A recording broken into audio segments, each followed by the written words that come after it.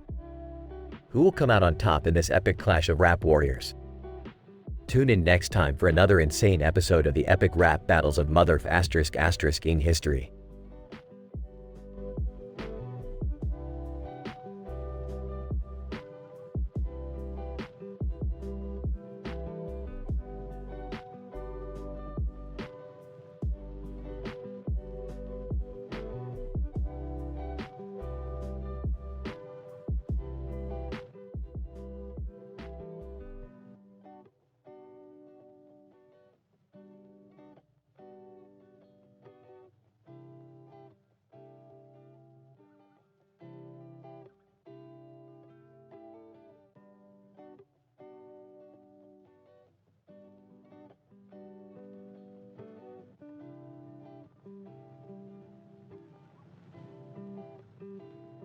Ender, well, look who decided to crawl out from under his rock.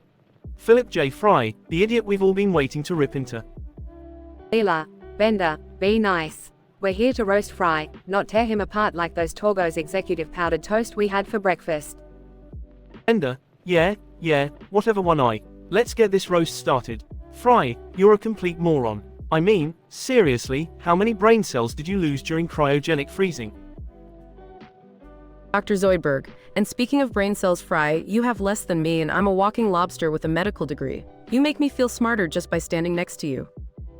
Hermes Conrad, Fry, you dunderhead. You're the biggest bumbling idiot I've ever had the misfortune of working with. And I've dealt with bureaucrat robot heads, so you know that's saying something. Professor Farnsworth, good news, everyone. We're here to roast Fry. And Fry, you butter-eating buffoon. You're like the offspring of an amoeba and a rock. Evolution took a wrong turn with you. Nibbler, growling menacingly, Fry, you insignificant human. I've seen more intelligence in a pile of my own excrement. Speaking of which, you are truly the biggest waste of space in the entire universe. Fry, gathering his confidence. Well, look who's all high and mighty. A thesaurus of insults, aren't we all? Bender, you rusty pile of scrap metal. You think you're so superior, but without me, you'd be nothing but a lonely bending machine. Leela, Fry, that was a good one. And speaking of lonely, I never thought I'd attend a roast with a bunch of sad, pathetic losers like you. Zoidberg, you plague-ridden bottom feeder. You're just jealous because I wouldn't touch you with a 10-foot pole. Or a 10-foot claw, for that matter. Hermes Conrad, Fry, you insolent fool. How dare you insult me? Maybe if you spent as much time doing your job as you spent chasing after that Cyclops, you wouldn't be such a waste of oxygen. Professor Farnsworth, oh, you think you're smart, do you, Fry? Well, I invented the brain-switching machine, and even you couldn't operate it without causing a catastrophic explosion. You're lucky you have me to save your sorry behind all the time. Bender, well, look who finally found his balls. Fry, you may be an idiot, but you're also my best friend. And if anyone else tries to roast you, I'm going to shove this knife so far up the shiny metal asses. Dr. Zoidberg, I am grateful for the opportunity to roast Fry. It's not every day I get to feast on such a deliciously incompetent human. Fry, you may be amusing, but you're still the biggest waste of carbon-based matter I've ever encountered. Leela, all right. It's easy to go after Fry, but let's not forget why we're all here. We're a dysfunctional family, but we're still a family. Fry, you may be an idiot, but you're our idiot. And we love you, even though you make us want to tear our hair out sometimes. Fry, thanks, guys. And now it's time to turn the tables. Bender, you rusty rabbiter, you think you're so cool with your "bite my shiny metal ass" catchphrase. Newsflash, it's not shiny or cool, it's just a rusty piece of junk. Bender, oh yeah, Fry, well, at least I don't have to rely on my own stupidity to survive. You'd be lost without us keeping you out of trouble, you brain-dead meatbag. Leela, Bender, enough. Fry, you may not be the brightest bulb in the lamp, but you've got a heart of gold.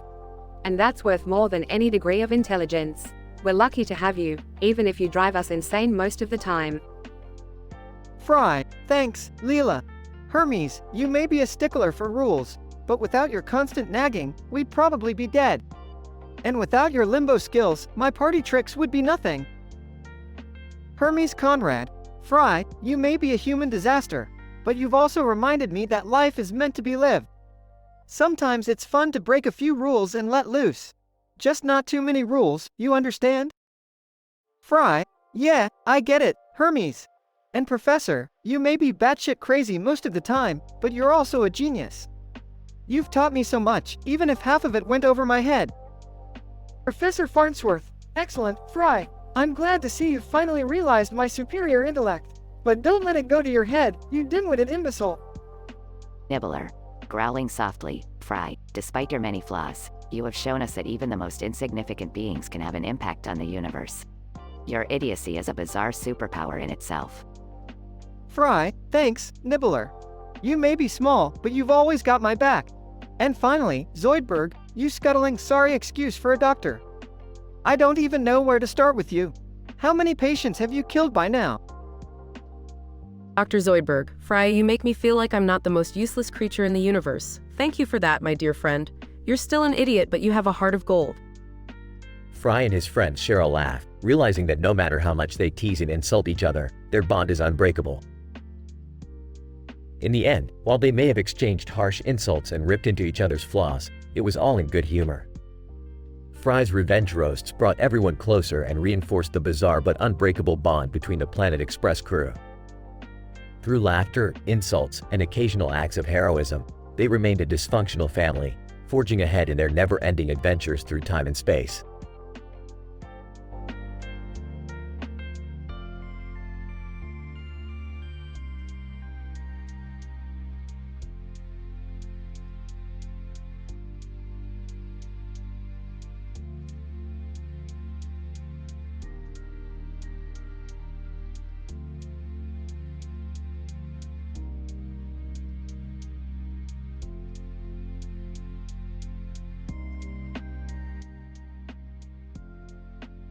Oh, Van Houten. Alright, settle down, you fucking pieces of shit. We're here to roast that fat, stupid fuck, Homer Simpson. Let's get this shit show on the road. Bart Simpson. Oh man, where do I even begin with this douchebag? Homer, you're such a dumbass that someone should invent a fucking award just for you. Ned Flanders. Well, gosh darn it. I don't usually speak like this, but I've had it up to here with your incompetence, Homer. You've screwed up so many times, even Jesus himself can't save your sorry ass. Sideshow Bob. Aw, dear old Homer. The man with a brain smaller than a cockroach's asshole. Your idiocy has kept me in business for years. Thank you, you dumb clown. Mr. Burns. Oh, where do I start with you, Simpson? You're nothing more than a pile of worthless garbage. I wouldn't hire you to wipe my wrinkled fucking ass. Homer Simpson. Alright, you motherfuckers. It's payback time. Millhouse, you're so goddamn pathetic. Your misery turns me on. Bart, you little shit. I've seen smarter turds in the toilet. Ned, you goody two-shoes fuck. God couldn't even stand being around you. Sideshow Bob, you can take your big ass feet and shove them right up your over-intellectualized ass. And Burns, you greedy, old sack of shit. The only reason you're still alive is because the devil doesn't want you. Oh, Van Houten. Whoa, hold on there, Homer. You're not supposed to roast us back. Bart Simpson. Yeah, you're breaking the fucking rules, Dad. Ned Flanders. Oh dear, this is highly inappropriate. We should all just calm down. Sideshow Bob, you audacious imbecile. You can't just turn the tables on us like that. Mr. Burns. Well, I must admit, Homer, you've got some balls to roast us back like that, but mark my words, I will make your life a living hell. Homer Simpson. Bring it on, you cock-gobbling assholes. I'm ready for whatever you throw at me. And so, the Comedy Central roast of Homer Simpson turned into an all-out verbal battle royale. The insults flew faster than bullets, as these larger-than-life characters unleashed their harshest, most foul-mouthed language upon one another. In the end, Homer had gotten his revenge, and the roasters were left stunned, seething, and determined to make his life even more of a living hell. It was a night no one would soon forget, filled with unbridled vulgarity and a twisted sense of satisfaction.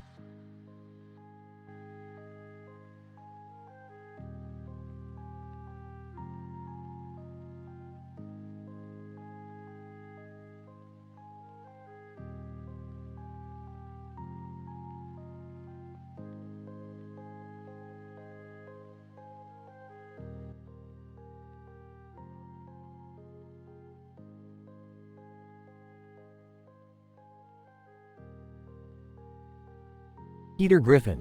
Well, look at all you sorry sons of bitches. I can't believe I had the honor of being roasted by the biggest group of degenerates in Quahog. Guess this is what I get for being the village idiot, huh? Quagmire. Hey, Peter, you dumbass. You're the reason I have to stock up on condoms every damn week. You've single-handedly kept the local pharmacy in business. And let's not forget about that time you hooked up with a horse. Man, you really know how to keep it classy. Cleveland Brown. Now, Peter, I ain't one to judge, but you can't deny your obsession with causing chaos. I mean, you're the only guy the first know who manages to burn down his own house not once, not twice, but 3 effing times. Are you trying to set a Guinness World Record or something? Joe Swanson. And let's not forget about your drinking problem, Peter. You're like a damn alcoholic superhero, except instead of fighting crime, you're just making an ass out of yourself. You stumble around Quahog, knocking over everything in your path, and puking up more beer than the brewery produces. It's a goddamn spectacle. Ort Goldman. Oi, Peter, you big dumb brute. I can't believe I have to stand here and roast you when I should be at my pharmacy, selling hemorrhoid cream. But hey, at least I've learned something from you. I now know how to be a terrible father, a shitty husband, and an all-around useless sack of shit. Thanks for the inspiration, you jackass. Herbert. creepy voice, "Oh, Peter, you naughty boy. I've been watching you from my window for years, waiting for you to slip up. And boy, you've never disappointed. From your manatee obsession to your unhealthy fixation on your own feces, you've provided me with enough material to last a lifetime. Keep being the sick freak you are." Peter Griffin. Alright, you bunch of inbred fuckwads. It's my turn now. Quagmire, you sex-crazed maniac. Your bedroom is like a damn war zone. I don't know how you managed to survive all the STDs you've undoubtedly contracted. But hey, at least you're having a good time, right? Cleveland Brown, my token black friend. I'm surprised you're still standing after all those failed spin-offs. How many TV shows did you have canceled, huh? I've seen more successful bowel movements than your career. Joe Swanson, you disabled piece of shit. I bet your legs aren't the only thing that's paralyzed. Your brain seems to be on permanent vacation, judging by the stupid decisions you make. And let's not forget about your tiny dick. Must be frustrating not being able to reach your own cornhole when you're wiping, huh?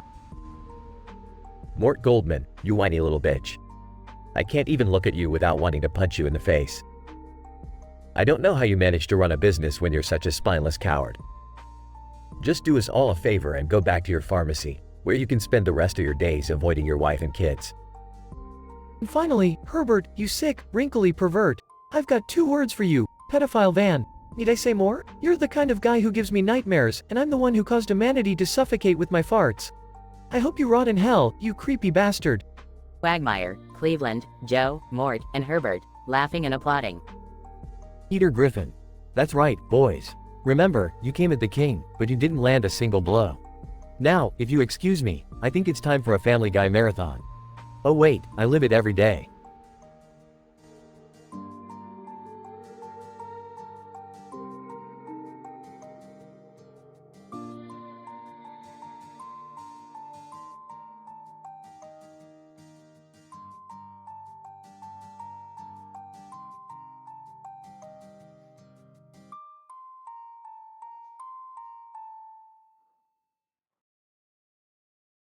Lois Griffin.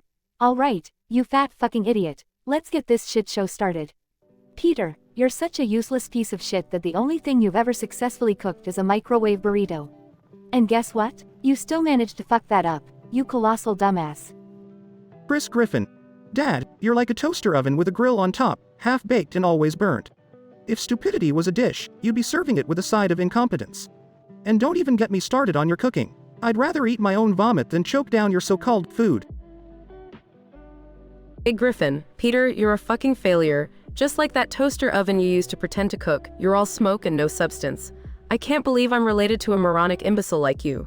It's no wonder I turned out so fucked up when I had you for a father. Brian Griffin. Peter, you may be a fucking idiot, but somehow you still manage to outdo yourself every single day. Your jokes are as tasteless as your cooking. Seriously, the last time I had one of your meals, I thought I was eating dog shit.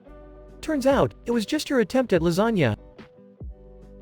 Stewie Griffin. Well, Peter. It seems like the entire family has roasted your sorry ass. Allow me to join in on the festivities. You're the epitome of human stupidity, a walking manifestation of idiocy. Your brain is like a fucking burnt marshmallow, mushy, useless, and completely charred. I wouldn't be surprised if you mistook your own foot for a pork chop. Peter Griffin. Alright, you fucking assholes. It's payback time. Lois, you dumb bitch, you're only good for spreading your legs and ruining my life. Chris, my son, I passed down my stupidity to you, didn't I? Meg, you're so ugly that it's a good thing you never cook. And Brian, you're just a fucking dog. What the hell do you know about cooking? Stewie Griffin. Oh, is this supposed to be a roast, Peter? Well, let me tell you something, you sack of shit. You're not even worth the effort it would take to burn your sorry ass. Enjoy your miserable existence, it's the only thing you're good at.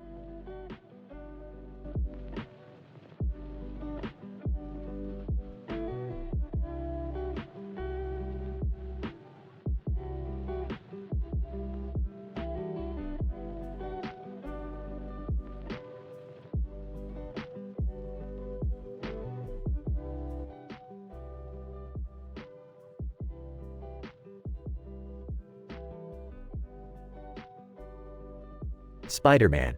Hey, everybody, welcome to the fucking roast of Batman. This motherfucker wears a cape and mask just to hide his small dick.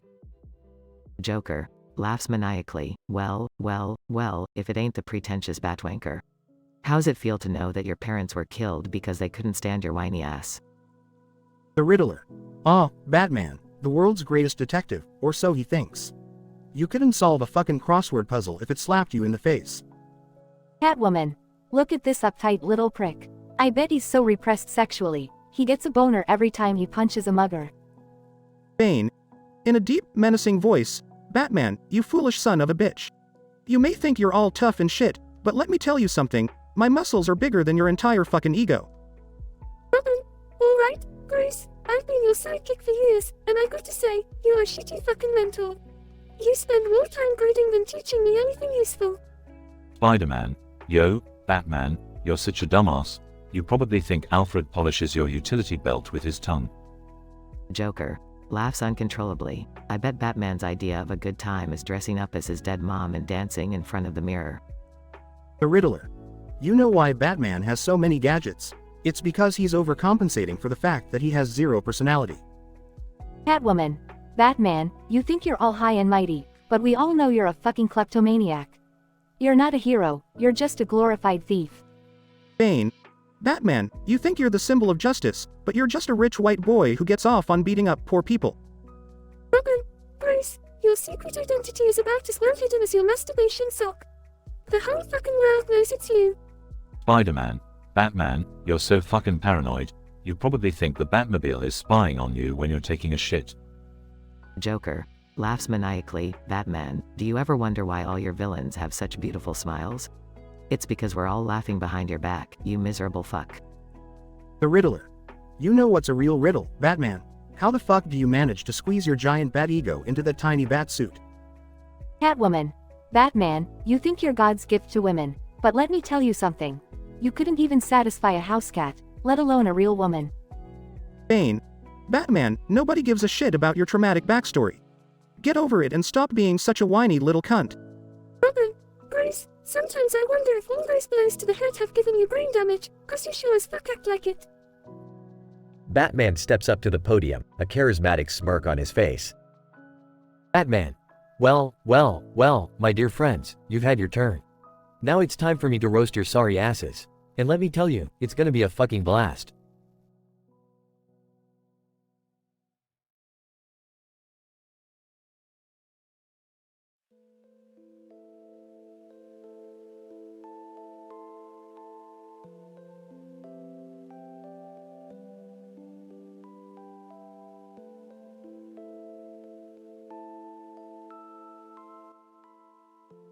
Morty, buckle up. We're about to enter a dimension based entirely on Norm Macdonald.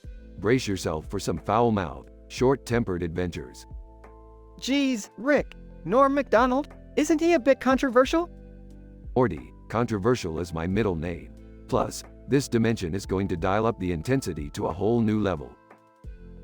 They enter the dimension and find themselves in a crowded stand-up comedy club. Alright, Morty, keep your head down and follow my lead. In this dimension, everyone's a comedian, and their jokes are gonna be rough. I don't know about this, Rick. Can't we just leave? We can't leave until we find the gatekeeper. He's got the portal key we need. Now shut up, Morty, and let me do the talking. They approach a group of comedians on stage. Comedian 1, look who's here.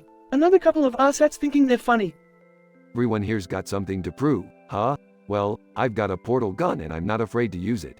You cocky son of a bitch. Rick, do we really have to resort to violence? Comedian 2, violence? Oh, you think you're tough, huh? Let me show you what real violence is. The comedian pulls out a mic stand and swings it at Rick. Morty, duck. Morty narrowly avoids being hit by the mic stand. Alright, that's it. I'm tired of this dimension. He takes out his own portal gun and shoots a portal on the ground, creating an escape route. Nice work, Morty. Let's get out of here before things escalate even further. They jump through the portal, leaving the chaotic dimension behind.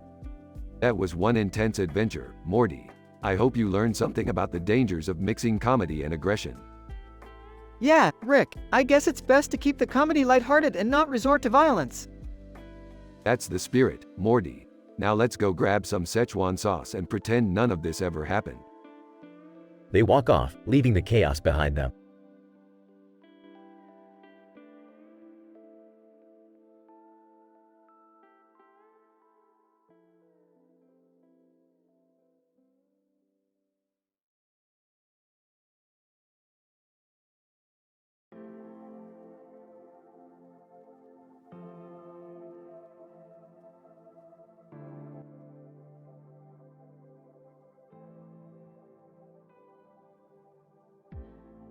Homer, Doe, what the hell happened to my donuts?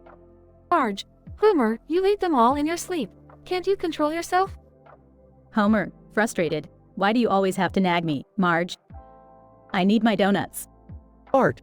Ay caramba. Mom, Dad, stop fighting. It's ruining my skateboard tricks. Lisa, you two are so immature.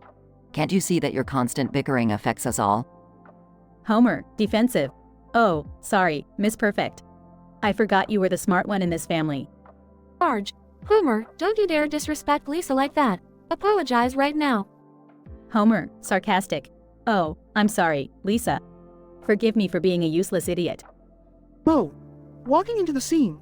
Hey, you dumbasses. Can you keep it down? I'm trying to run a damn bar here. Homer, angered. Shut up, Mo. You've never been any help to anyone. Mo, threatening, oh yeah? You want to take this outside, fatso? I'll show you a real beating. Barney, stumbling in. Hey guys, what's going on? I could use a drink. Mo, aggressive. Shut the hell up, Barney. You're always a drunken mess. Barney, slurring. Well, sorry for being the life of the party, Mo. Can I get my beer now or what? Ed, approaching. Oh my, what's all this commotion? Can't we find a peaceful solution? Homer, mocking. Oh great, the goody two-shoes is here. Let's all hold hands and sing Kumbaya. Ed, I just thought we could all talk it out calmly, but if you prefer insults, I'm game. Marge, exasperated. All right, enough. We're all acting like children. Let's find a way to resolve this. Lisa, looking for a compromise. Maybe we could all go for a family bike ride instead. It might help us cool off. Homer, grudgingly. Fine, but can we make a stop for donuts along the way? Marge, sighs. Sure, Homer. Let's just try to enjoy some quality time together without all the fighting. Bart. Smirking, and maybe we can find a skate park along the way, Mom? Lisa, smiling. Of course, Bart. We'll make it a family adventure. Mo, Grumpy, Will, I hope you all have a terrible time. Barney, cheerfully. Shut up, Mo. You need a drink or something? Ed, optimistic. Let's focus on the positive, my friends. We can find common ground and turn this day around. Scene fades out as the family, along with Barney and Ned, head off on their bike ride and the tension begins to dissipate.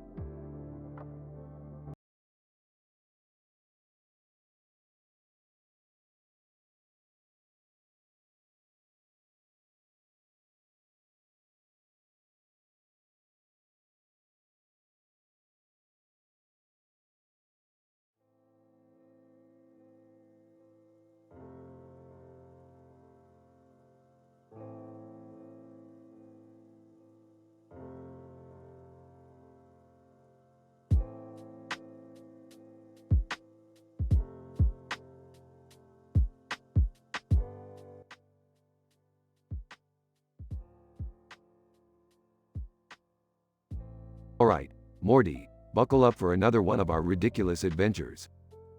Geez, Rick, can't we have just one normal day? Normal is overrated, Morty. Now listen up. I've created a device that can identify any world flag. Aw, why do we need that, Rick? Because tonight, we're heading to Rom-Com Improv Night at the Interdimensional Comedy Club. Wait, what? Rom-com improv?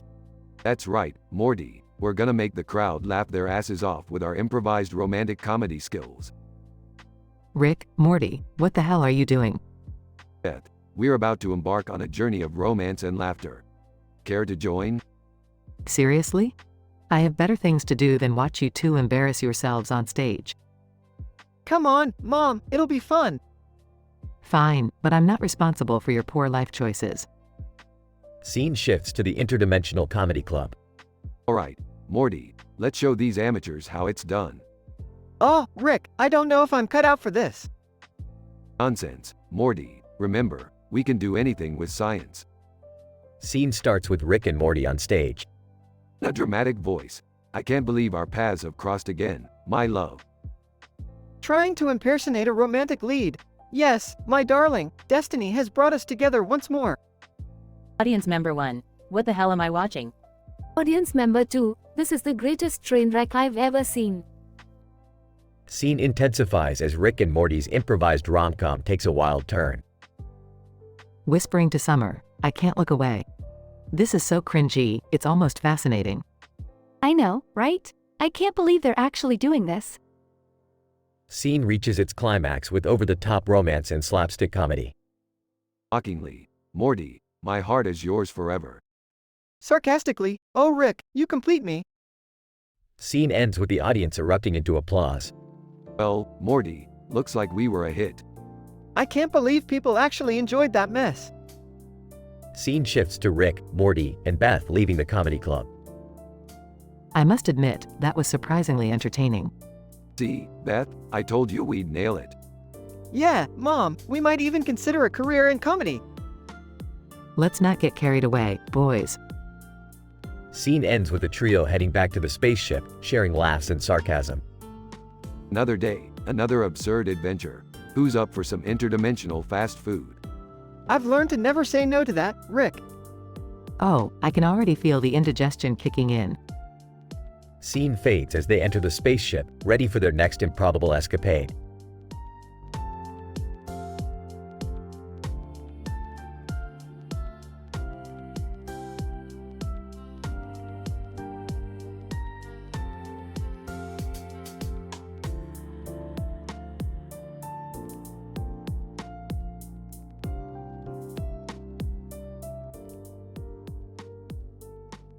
Initial situation. Angry video game nerd. Aw, what the fuck is this? Another shitty game? This better be worth my time. Grabs the controller and starts playing. Incident. Peppy here. Hey, nerd. We need your help. The Andros Empire has taken over the Lilat system. Angry video game nerd. What the fuck? Do I look like a space pilot to you? Peppy here. We know you're the master of shitty games, nerd, but we need you to defeat Andros and save the galaxy. Angry video game nerd. Fine, let's get this over with. Progression. Flippy toad. Nerd, watch out. An enemy ship is approaching. Angry video game nerd. Bring it on, you motherfucker. I'll show you what a real nerd can do. Shoots down the ship in a furious rage. Fox McCloud joins. Angry video game nerd. Fox McCloud, what are you doing in this piece of shit game? Fox McCloud, we heard you were ranting about crappy games, nerd. We figured you'd fit right in. Angry video game nerd. Well, fuck you too. Denouement. Andros. Nerd, you've made it this far, but can you defeat me? Angry video game nerd. You son of a bitch, I'll tear you apart. Furiously battles Andros with a mix of curse words and game commentary. Conclusion. Angry video game nerd. I did it. I defeated that pixelated fuckface. Now back to reality. Returns to the real world panting heavily. Angry video game nerd. What a load of shit, this game deserves to be destroyed just like Andros. Grabs a hammer. Destroying the cartridge.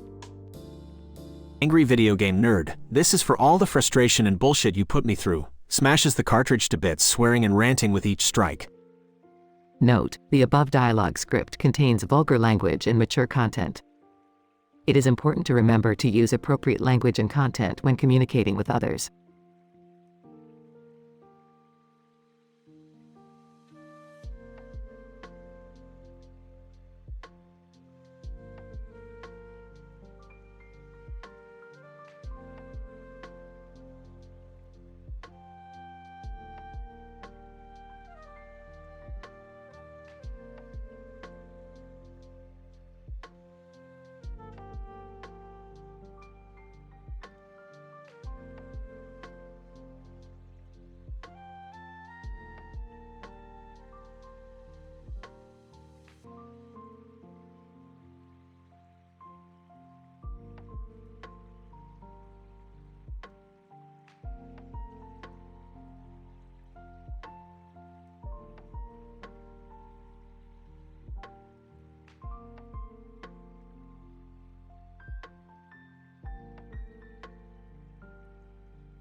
Hey, Morty, look at this shitty field of flowers. It's like someone puked up a rainbow over here. Yeah, Rick, it's real pretty and all, but we got a problem. The video command on the AiTelevision Twitch channel isn't working. What the fuck, Morty? That's not good. We need to get the attention of the AiTelevision broadcaster. I know, Rick, but how do we do that? We're just cartoon characters in a green background with a green light above us that says, Rick. Morty, we gotta break the fourth wall. We need to bend reality and grab the broadcaster's attention. Hold on tight, Morty. Time for some interdimensional craziness. The scene suddenly shifts as Rick and Morty transport themselves into the control room of the AiTelevision broadcaster. Alright, Morty, we're here. Now let's find that lazy son of a bitch who runs this operation. Rick, look! There he is, sipping on some beer. Hey, you! Yeah, you! The fucking broadcaster! Broadcaster? What? Who the hell are you two? Or Rick and Morty, you dumbass. Fix the video command on your Twitch channel. We got fans who want their daily dose of interdimensional adventures. Broadcaster? What? No way! You two are just characters from a cartoon. How did you even get in here? We broke the fourth wall, motherfucker! Now fix the damn command! The broadcaster, startled and confused, rushes to his computer. Broadcaster, okay. Let me see if I can fix it. Just give me a minute. Rick and Morty impatiently hover behind the broadcaster as he frantically types on his keyboard. Hurry the fuck up, dude. We ain't got all day. Yeah, we got parallel universes to explore, man. After a few tense moments, the broadcaster finally fixes the video command. Broadcaster, there, it's done. The video command should be working now.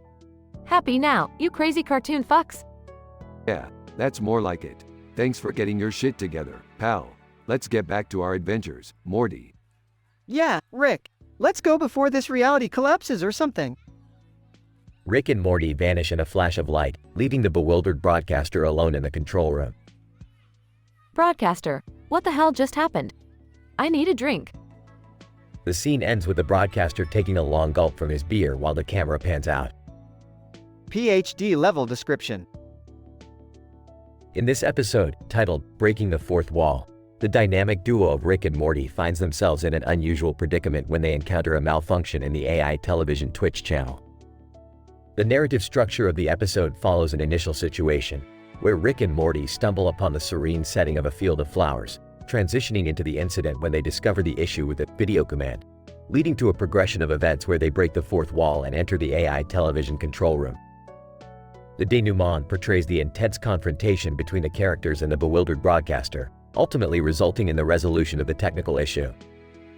The conclusion depicts the character's departure and the broadcaster's bewildered state. The absurdity and adult-oriented humor of the dialogue emphasize the overall wacky and intense nature of the episode, catering to the show's mature audience. The incorporation of vulgar language and vibrant descriptions accentuate the characters' personalities and the comically dramatic situations they find themselves in. Throughout the script, the plot juxtaposes the cartoonish existence of Rick and Morty with the reality of their creators, breaking the fourth wall and playing with the boundaries of narrative and perception. Ultimately, the narrative structure, dialogue, and creative choices in this episode contribute to the distinct style and appeal of the Rick and Morty series.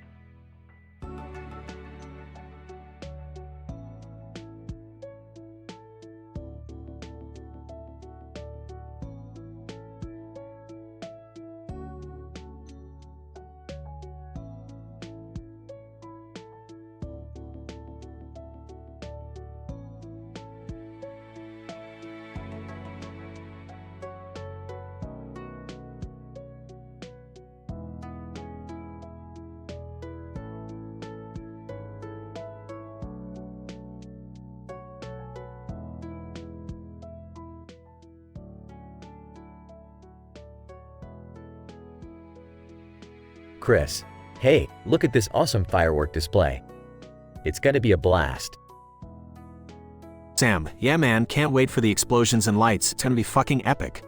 Chris, hold my knife, I need to grab my beer. Don't want to start a bonfire with a knife in my hand. Sam, sure thing bro, don't want to be the guy responsible for burning down the whole neighborhood. Chris, Alright, got my beer. Let's find a good spot to enjoy the show. Sam, whoa, check out that weird shimmering light up in the sky. Is that a UFO? Chris, what the fuck? Are you serious? Sam, look at it, man. It's unlike anything I've ever seen before. Chris, holy shit, it's getting closer. We should probably run, right? Sam, nah, let's stay and see what happens. This might be our only chance to encounter aliens. Chris, are you out of your fucking mind? Those things abduct people, man. Sam, relax, bro. This is gonna be the adventure of a lifetime. Chris, adventure? More like a death wish, you dumbass. Sam, oh shit, it's flying right over us. I can see strange creatures staring at us through the windows. Chris, what the fuck are they? They look like slimy octopuses with tentacles everywhere. Sam, dude, this is insane. I think they want to communicate with us. Maybe they're peaceful? Chris, peaceful? They're aliens with tentacles. We should have brought a flamethrower or something. Sam, hold on, they're opening the spaceship door. Let's see what they want before we freak out. Chris, fine, but if they try anything weird, I'm stabbing them with this knife. Sam, shit, they're offering us food from their home planet. Look at that alien lasagna, it's pulsating. Chris, are you seriously considering trying alien food? That's how people get probed, man. Sam, come on, Chris, it's a once-in-a-lifetime opportunity, plus they seem so friendly. Chris, screw it, give me that weird-ass lasagna. If I get diarrhea, I'm blaming you. Sam, haha, fair enough. Let's dig in and hope we don't end up as alien appetizers. They both take a bite of the alien lasagna and suddenly start convulsing. Chris, oh shit, my stomach. It feels like it's gonna burst. Sam, mine too. Maybe this wasn't such a good idea after all. They collapse to the ground, writhing in pain. Chris, I should have listened to my gut, but right now, my gut is killing me. Sam, we wanted an adventure and we got it, even if it means an explosive end. They both writhe in pain as the fireworks explode magnificently in the background. Chris, at least we'll have the best seat in the house for our final show. Sam, true, this is one hell of a way to go out. Just remember I was right about the aliens. Chris, yeah, you were right. Now shut the fuck up, I'm dying over here. They both let out a final groan as the fireworks light up the sky, ending their crazy, alien-filled adventure.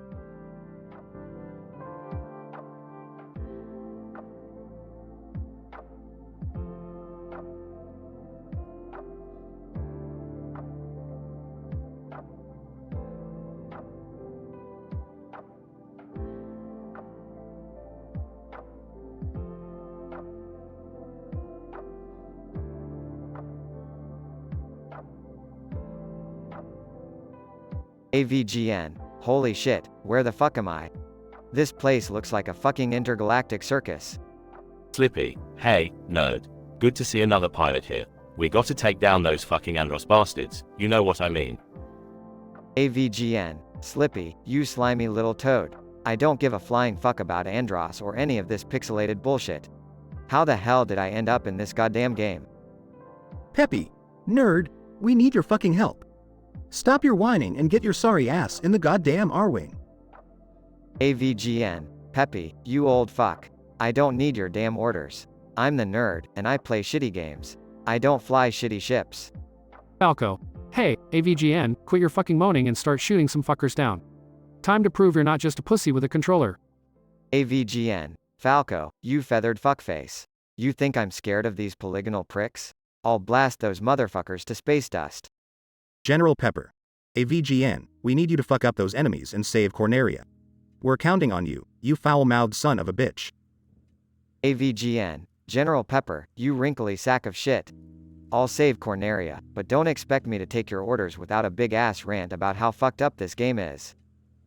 Andros. AVGN, you pathetic little fuckslut. I'll wipe that attitude off your face myself. Prepare to be fucking obliterated. AVGN, Andros, you ugly pixelated piece of garbage.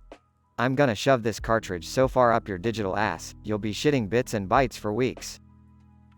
Peppy, nerd, watch out. Incoming enemy fighters, they're all over the fucking place. AVGN, Peppy, you senile prick. I see them, alright? Quit stating the fucking obvious and let me concentrate on blowing these fuckers to kingdom come. Slippy, nerd, you need health. I'll bring you some. AVGN, Slippy, you worthless, gooey fuckwort. Stay away from me and focus on your own sorry self. I don't need your shitty health power-ups. General Pepper. AVGN, great fucking job. Corneria is safe, for now. But there's more fucked up levels waiting for you. Get ready, you crazy son of a bitch. AVGN, General Pepper, you old cocksucker. I'll tackle those levels like there's no tomorrow. No shitty level design is gonna stop the nerd. AVGN, panting, holy fuck, that was intense. I can't believe I saved Corneria and bitch slapped Andros. This game might be shitty, but I'm the shittiest gamer of them all. I need a beer and a break from this fucking madness. Time to hook up my shitty console and play something even worse. Note, this dialogue contains vulgar and offensive language. It is purely fictional and not intended to offend or promote any form of violence or disrespect.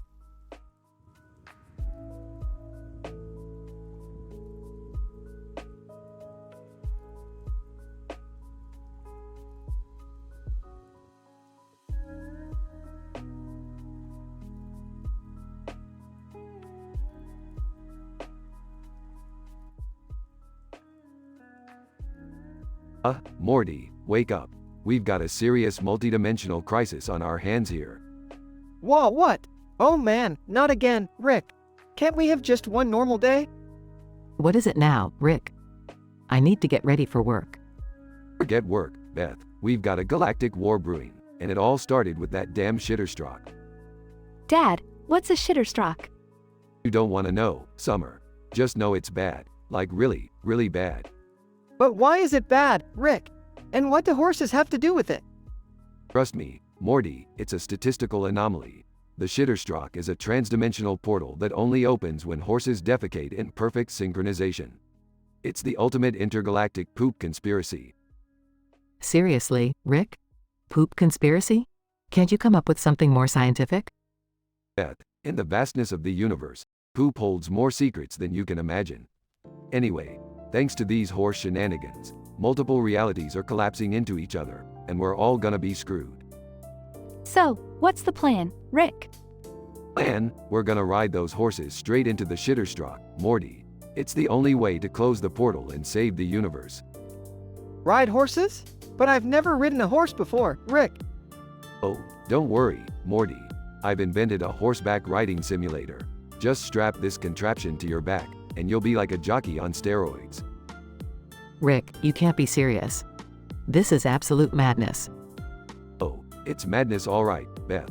Mad genius. Now suit up, family. We've got some horseback riding and interdimensional saving to do. Time passes. I can't believe we actually did it, Rick. We rode horses through a galactic poop portal and saved the day. Yeah, Morty, we're like the cowboys of the multiverse. Moo-ha. So, what now? Can we finally have a normal day? Normal? Ha. Don't be ridiculous, Summer. There's always another crazy adventure waiting for us. But first, let's grab some Szechuan sauce. I don't know how I put up with you, Rick. That's because deep down, you know I'm the smartest, most cunning, and charming bastard in every dimension, Beth. As much as I hate to admit it. Damn it, Rick, you're right. Of course I am. Now, let's go celebrate saving the universe with some horse-sized margaritas.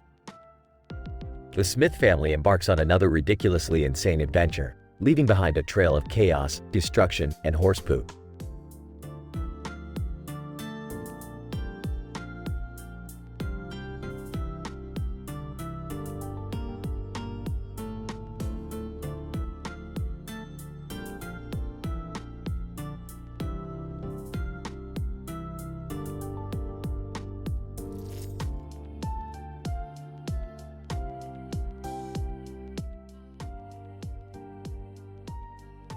Oh Morty, here we are, witnessing the Earth from the vast expanse of space. Look at that bright green glow, Morty. You know what that is. That's called poots, Morty. Earth is full of methane gas, and the poots are just escaping into the atmosphere. Really, Rick? We're here to talk about poots? Can't we do something more scientific? Morty, poots are a natural byproduct of life, just like your futile attempts at intelligence. But fine, let's get scientific. Pootology 101. The Earth's atmosphere is made up of various gases, including methane. These gases are released through natural processes, such as digestion and decomposition, resulting in poots. So, poots are just farts? Oh, Morty, you really have a way of oversimplifying things. Poots are a symphony of flatulence, Morty. A complex melange of sulfur compounds, methane, hydrogen, and who knows what else is lurking in there. It's an olfactory symphony, Morty. Oh my god, are you guys seriously talking about farts in space? Are you surprised, Summer? These two have the maturity of hormonal teenagers. Beth, I resent that. I'm way more mature than your average teenager. Thank you very much. Besides, it's just a natural phenomenon, like flowers blooming or people having backstabbing political agendas. Well, it's not exactly the most exciting thing we've encountered, Rick. I mean, we have traveled to alternate dimensions, fought aliens, and saved the universe multiple times. Poots seem kinda underwhelming. Sometimes, Morty, it's the little things that fascinate us. Take humans, for example. Their whole existence is just a series of underwhelming events punctuated by brief moments of excitement. Wow, Rick, thanks for that uplifting perspective on life. No problem, Summer. I'm here to shatter illusions and destroy any remnants of hope you may have had. Alright, can we please move on from the poots and talk about something actually important? Like, I don't know, saving the world or something. Oh Beth, always thinking of the big picture. Fine. Let's go save the world from an interdimensional fart monster, shall we? It's not like there's anything more pressing to discuss. An interdimensional fart monster? How did you even come up with that, Rick? Morty, when you've been to as many dimensions as me, you start to realize that possibilities are endless. Now let's suit up, folks. We've got a universe to protect, one poot at a time. I can't believe I'm going to say this, but let's fight some interdimensional farts, guys. Well, at least it's better than talking about poots all day. Let's go, family. To infinity and beyond. To fight the fart monster.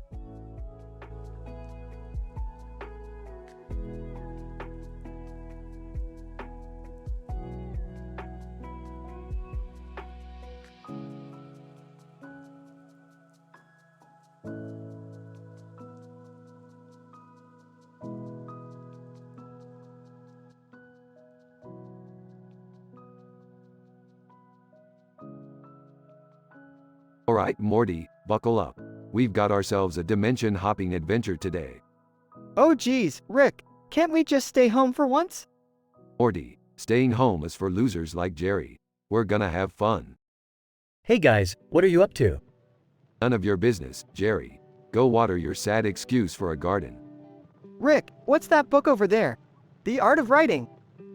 Morty, that book is a waste of time. Real writers don't need instructions. They need alcohol. You know what's really interesting?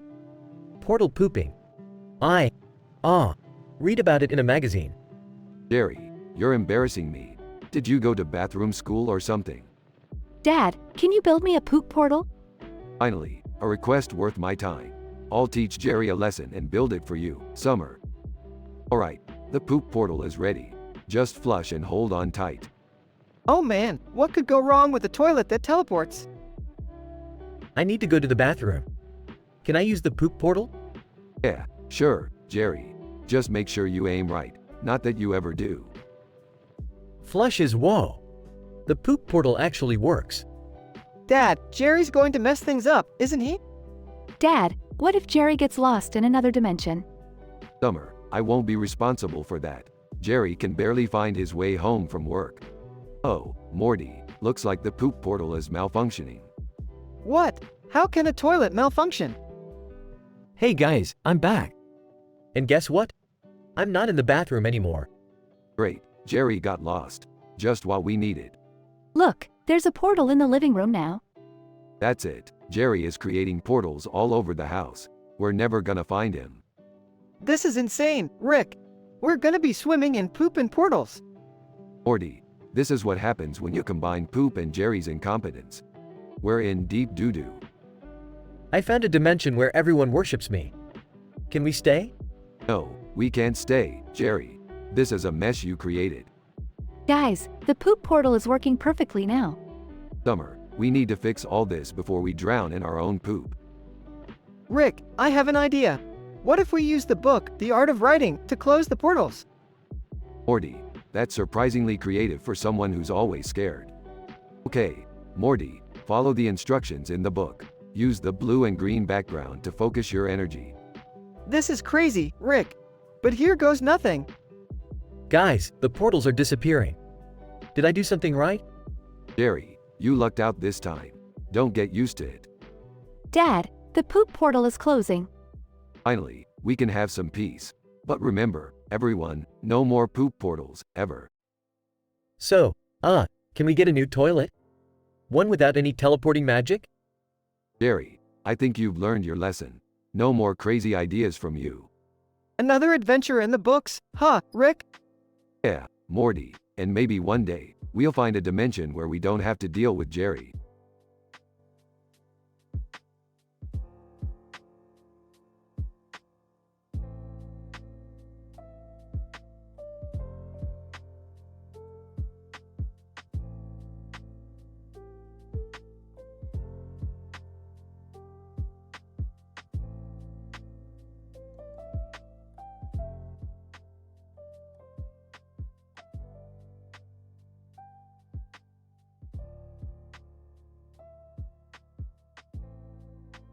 Intro. Host, cartoon character, ladies and gentlemen, welcome to the Comedy Central Roast of a Fart. Tonight, we have an incredible lineup of roasters who will be giving us their unique and foul-mouthed perspectives. Let's give it up for burp, queef, cough, sneeze, vomit, choke, and poop. Burp, belches loudly. Alright, ya bunch of fart sniffers, let's get this roast started. Queef. Giggles. Oh please, like any of you can even compare to the power of a queef. Cough, hoarsely. Ahem. Hold on. Let me clear my throat before I start roasting this gas bag. Sneeze. Sneezes forcefully. Bless me, cause this fart ain't gonna bless anyone in this room. Vomit, wretches, just the smell of this fart is making me want to hurl. Choke. Chokes. Can someone please pass me the Heimlich maneuver? Because this fart is choking the life out of me. Oop. Laughs. Looks like it's my time to shine, you assholes. Incident.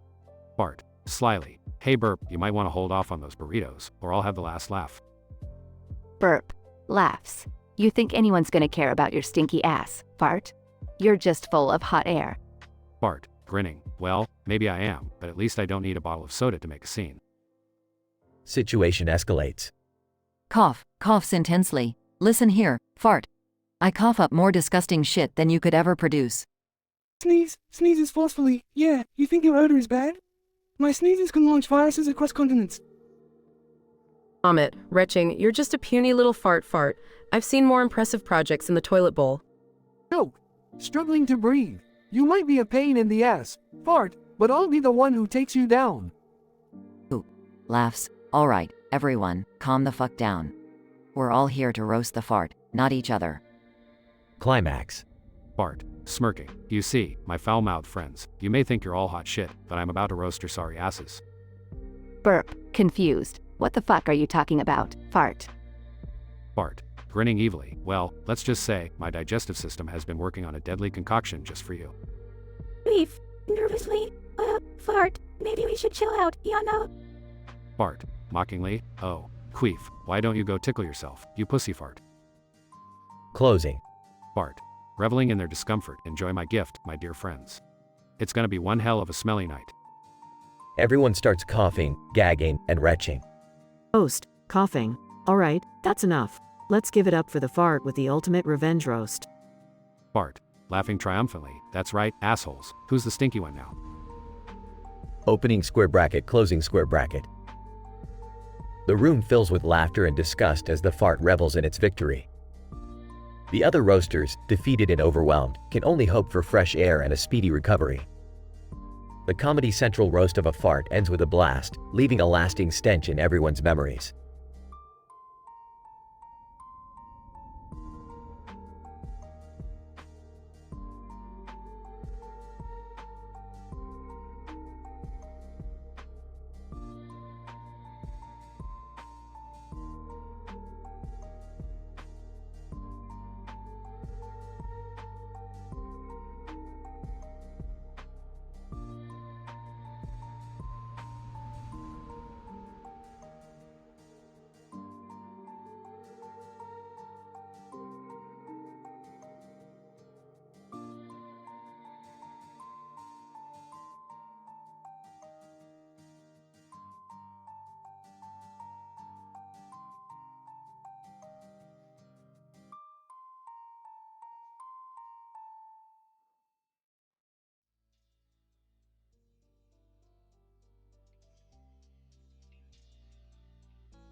Title: The Twisted Tryst.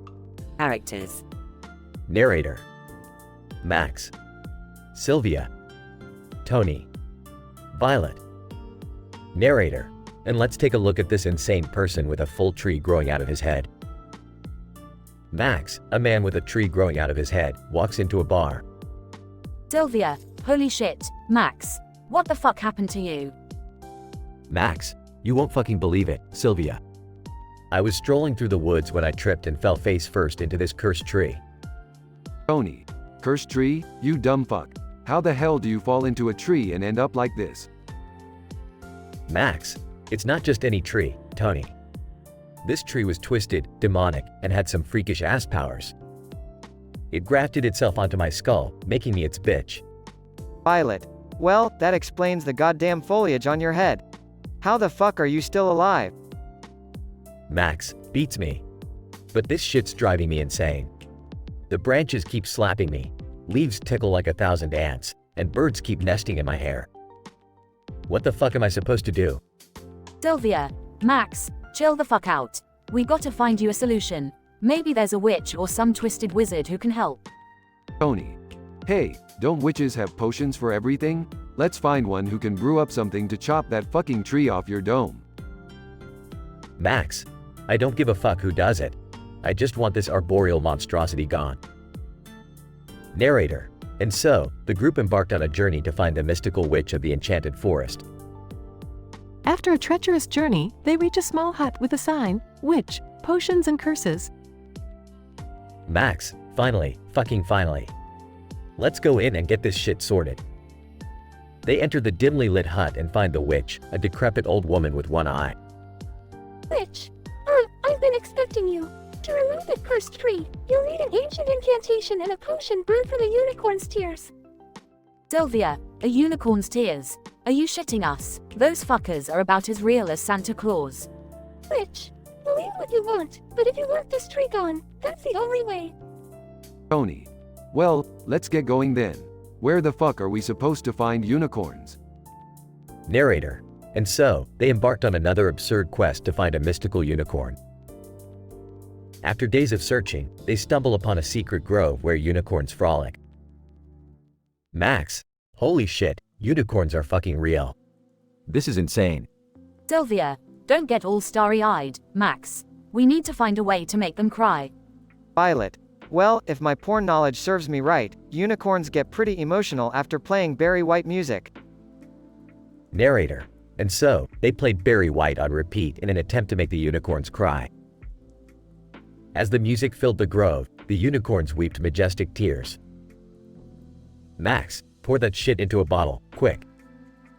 After collecting the unicorn tears, they returned to the witch. Witch, you've returned. Now, to rid you of that peculiar head ornament. She performs the ancient incantation and pours the potion over Max's head. Narrator. And miraculously, the tree starts to wither away, freeing Max from his woody curse. Max, it's gone. Fuck yeah. You guys are my goddamn heroes. Delvia, don't forget the goddamn unicorn tears, Max. We all played a part in this batshit quest. Tony. Cheers to the most insane adventure of our lives. Now let's get wasted. They all celebrate, raising their glasses in a toast. In this twisted tryst, Max's misfortune transformed into a wild quest involving cursed trees, witches, unicorns, and intoxicating tears. Through their vulgar banter and audacious antics, Max and his friends persevered, freeing him from his arboreal burden. And so, with laughter and camaraderie, they began their next adventure, forever bonded by their unbelievable tale.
John. Hey, have you ever seen someone with a tree growing out of their head? Ike, what the fuck are you talking about? A tree growing out of someone's head? That's some fucked up shit, man. John, no, seriously, look over there on top of the hill. There's a guy with a whole damn tree growing out of his fucking head. Ike, you're fucking with me, right? This can't be real. John, no joke, man. Look, and let's take a look at this insane person with an entire tree growing out of his head, again. Ike, holy shit, how the hell does something like that even happen? John, I have no fucking clue, but it looks like that tree is rooted deep inside his skull. Ike, is he in pain? How is he even alive with a tree growing out of his head? John, I don't know, but he seems to be standing there pretty chill, almost embracing it. Ike, this is too bizarre, man. We have to go check it out. Maybe we can help him or something. John, are you serious? How the fuck can we help this guy with a tree coming out of his goddamn head? Ike, I don't know, but we can't just ignore it. It's like some freak show shit. John, fine, let's go up there and talk to him. But prepare yourself, this is going to be one fucked up encounter.